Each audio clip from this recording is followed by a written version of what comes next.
So డెఫినెట్గానండి summer first ఇయర్లో ఎట్టి పరిస్థితుల్లో స్టూడెంట్ ఖాళీగా ఉండడానికి కుదరదు.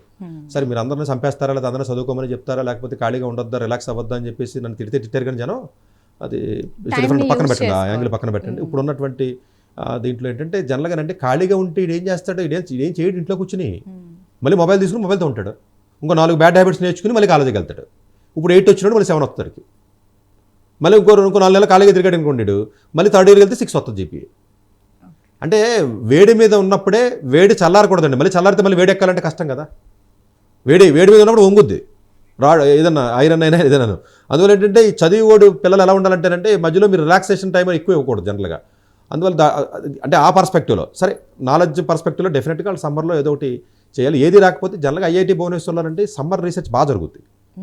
అంటే బయట స్టూడెంట్స్ చాలామంది వస్తారు, ప్రాబబ్లీ ఫస్ట్ ఇయర్ కాబట్టి అతనికి అవకాశం రాకపోవచ్చు, బట్ అక్కడ ఉన్న ఫ్యాకల్టీని ఉండకుండా పట్టుకుని చాలా one of the best computer science faculty ఉన్నది ఇండియా మొత్తం మీద ఐఐటి భువనేశ్వర్లో అండి. ఒక లేడీ ఉంటారండి, ఆవిడ చాలా షీ ఈజ్ ద బెస్ట్ అంతే. అంటే ఆవిడకి ఉన్న రెప్యుటేషన్ కానీ ఆవిడ టీచింగ్ ఇది కానీ.